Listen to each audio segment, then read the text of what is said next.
કેમ છો મિત્રો? Welcome to our channel.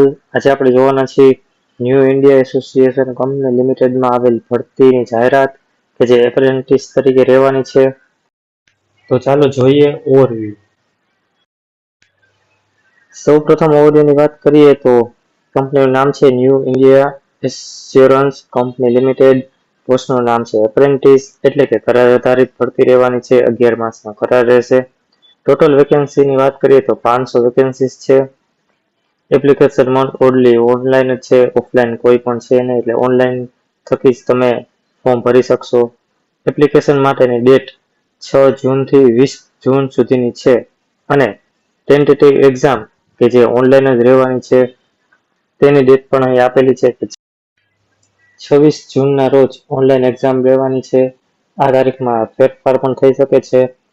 અને સેલેરીની વાત કરીએ તો 9,000 રૂપિયા સેલેરી રહેવાની છે અને ઓફિશિયલ વેબસાઇટ પણ અહીં આપેલી છે.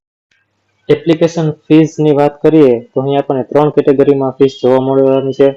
જનરલ ઓબીસી કેટેગરી માટે 944 રૂપિયા include GST, SC ST and women માટે 708 રૂપિયા ઇન્ક્લુડ જીએસટી અને પીડબ્લ્યુડી કેટેગરી માટે 472 રૂપિયા ઇન્ક્લુડ જીએસટી.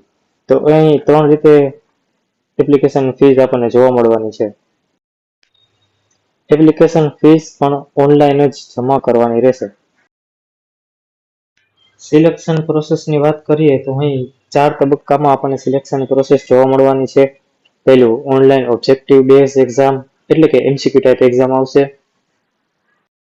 બીજા તબક્કામાં આપણને રિજનલ લેંગ્વેજ પ્રોફિશિયન્સી, એટલે કે તમારી લોકલ લેંગ્વેજ કે જે તમે રોજબરોજમાં બોલતા હોય એ લેંગ્વેજ તમારે ટેસ્ટ આપવાની રહેશે. જો ગુજરાતી હોય તો ગુજરાતી ટેસ્ટ, હિન્દી હોય તો હિન્દી, એ રીતે તમારી લોકલ લેંગ્વેજમાં ટેસ્ટ આપવાની રહેશે. ત્રીજા તબક્કામાં વાત કરીએ તો ડોક્યુમેન્ટ વેરિફિકેશન, એટલે કે જે તમે ડોક્યુમેન્ટ અપલોડ કર્યા છે તે જ બધા ડોક્યુમેન્ટ અને તે જ પ્રમાણેનું નામ બંને ક્રોસ વેરિફિકેશનમાં સેમ થશે તો તમારું સિલેક્શન થશે. એટલા માટે ડોક્યુમેન્ટ વેરિફિકેશન કરવામાં આવશે. અને ચોથા તબક્કામાં મેડિકલ ટેસ્ટ, એટલે કે તમારી ફિટનેસ ટેસ્ટ લેવામાં આવશે. આ બધા તબક્કામાં ઉત્તીર્ણ થયા બાદ જ તમને સિલેક્શન મળશે. એક્ઝામ સિલેબસની વાત કરીએ તો અહીંયા આપણને general awareness, general English, reasoning and computer knowledge જેવા પ્રશ્નો જોવા મળવાના છે. જેટલા પ્રશ્નો એટલા જ માર્ક આપણને જોવા મળવાના છે, એટલે એક પ્રશ્નના 1 ગુણ રહેશે. 100 ક્વેશ્ચન 100 માર્ક્સ. અને જનરલ અવેરનેસ એ ઇંગ્લિશ અને હિન્દી એમ 2 લેંગ્વેજમાં જોવા મળશે. જનરલ ઇંગ્લિશ એ તો ઇંગ્લિશમાં જોવા મળવાનું છે. રીઝનિંગ એન્ડ ક્વાન્ટ એપ્ટિટ્યુડ એ આપણને ઇંગ્લિશ અને હિન્દી એમ બંનેમાં જોવા મળશે. અને કોમ્પ્યુટર નોલેજ એ પણ આપણને હિન્દી અને ઇંગ્લિશ બંનેમાં જોવા મળશે. અહીં ટાઈમ 60 મિનિટનો આપણને આપવામાં આવશે, એટલે કે 60 મિનિટમાં તમારે 100 MCQ ક્લિયર કરવાના રહેશે.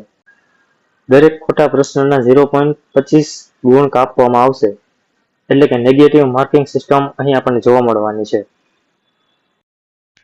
આ રીતે 4 સબ્જેક્ટ અને તે બધાના માર્ક અહીં આપણને દર્શાવેલા છે. તો બધા સબ્જેક્ટને સેમ ગુણભાર આપ્યો છે, કોઈને વધારે કોઈને ઓછા એ રીતે નથી. Same question and same mark, બધાના 25-25 ગુણ છે અને 25-25 ક્વેશ્ચન પણ આપેલા છે. મહત્વની તારીખો પર નજર કરીએ તો અહીં આપણને 3 તારીખો આપેલી છે. સૌ પ્રથમ તો ફોર્મ ભરવા માટેની તારીખ 6 જૂન આપેલી છે અને અંતિમ તારીખ 20 જૂન આપેલી છે. એટલે કે આપણી પાસે 14 દિવસનો ટાઈમ રહેવાનો છે.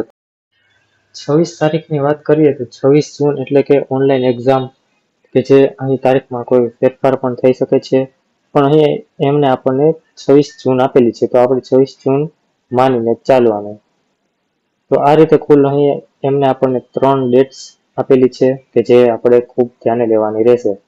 જે કોઈ મિત્રો ફોર્મ ભરતા હોય તેને આ ડેટ્સ ખાસ ધ્યાનમાં રાખવી. જે કોઈ ફોર્મ ભરી લીધું હોય અને પેમેન્ટ કરવાનું બાકી હોય તો તે 20 જૂન સુધીમાં પેમેન્ટ અચૂકથી કરી લે, નહીં તો ફોર્મ રિજેક્ટ થવાની પણ શક્યતા રહેશે. આપણે ઓવરવ્યૂ તો બધી વાત કરી લીધી. હવે વાત કરીએ કે ફોર્મ કઈ રીતે ભરવું. તો ફોર્મ ભરવા માટેની ઓનલાઈન લિંક ડિસ્ક્રિપ્શનમાં આપેલી છે, તેના પર ક્લિક કરતા જ તરત એમનો ઓફિશિયલ વેબસાઇટ જ ઓપન થઈ જશે. તો આ રીતે એમનું કંઈક ઓફિશિયલ પેજ રહેવાનું છે. તેમાં સ્ટુડન્ટ પર તમારે ક્લિક કરવાનું રહેશે. સ્ટુડન્ટ પર ક્લિક કર્યા બાદ રેગ્યુલર સ્ટુડન્ટ પર ક્લિક કરવાનું રહેશે. અહીં પર તમારું નામ, mobile number, email ID A બધી બેઝિક ડિટેલ્સ જ ફિલઅપ કરવાની રહેશે અને ત્યારબાદ તમારી ઓનલાઈન ફી કે જે કઈ ક્રાઇટેરિયામાં તમે આવતા હોય એ ઓનલાઈન ફીસ ચૂકવવાની રહેશે. તો તમે જોઈ શકો છો કે સ્ટુડન્ટ પર ક્લિક કરતા જ રેગ્યુલર સ્ટુડન્ટ આ રીતનું કંઈક પેજ ખોલીને આવશે. ત્યારબાદ તમારે રેગ્યુલર સ્ટુડન્ટ પર ક્લિક કરીને બધી ડિટેલ ભરવાની રહેશે. ડિટેલ ભરતી વખતે ખૂબ ધ્યાન અને કાળજીપૂર્વક ડિટેલ ભરવી, કારણ કે જ્યારે તમે એક્ઝામમાં પાસ થશો અને જ્યારે ડોક્યુમેન્ટ વેરિફિકેશનમાં બોલાવશે તો ત્યારે નામ, મોબાઈલ નંબર અને તમારું માર્કશીટ આ બધી વિગતો એક સરખી જ હશે તો જ તમારું ક્વોલિફિકેશન માન્ય ગણાશે. તો એ બાબત ખાસ ધ્યાને લેવી. તો અહીંયા પણ બતાવવામાં આવ્યું છે કે કઈ રીતે તમે ઓનલાઈન એપ્લિકેશન કરી શકો છો. પહેલા તમારે વિઝિટ કરવાની છે તેમની ઓફિશિયલ વેબસાઇટ પર. ત્યારબાદ રજિસ્ટર એઝ અ સ્ટુડન્ટ. ત્યારબાદ after submitting wait for a payment via link Gmail, એટલે કે તમારે પેમેન્ટ માટેની લિંક તમારા જીમેલ પર મળી રહેશે. ત્યારબાદ જ તમારે પેમેન્ટ કરવાનું રહેશે એ લિંક પર ક્લિક કરીને. અને ખાસ જે વસ્તુ ધ્યાનમાં રાખવાની છે એ છે તમારો ફોટોસ. તમારો પાસપોર્ટ સાઇઝનો ફોટો, સિગ્નેચરનો ફોટો, આઈડી એટલે કે આધાર કાર્ડ કે કોઈ ફોટો અને ગ્રેજ્યુએશન સર્ટિફિકેટ.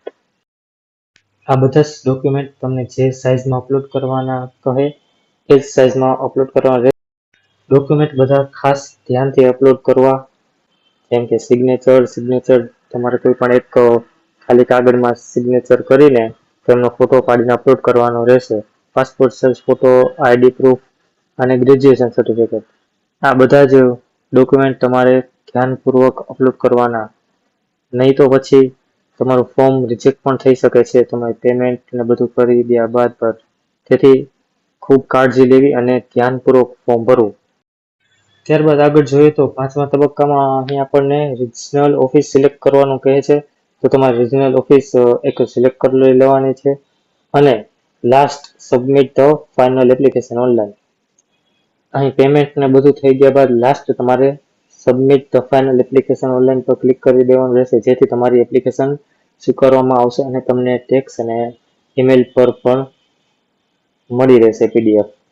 મિત્રો, ગવર્મેન્ટ જોબના ફોર્મ ભરવા માટે તેમજ ગવર્મેન્ટ જોબને કોઈ પણ માહિતી લેવા માટે ચેનલને લાઈક કરો, શેર કરો અને સબસ્ક્રાઇબ કરો. અને જો તમને કોઈ ડાઉટ હોય તો જરૂરથી કોમેન્ટમાં જણાવજો.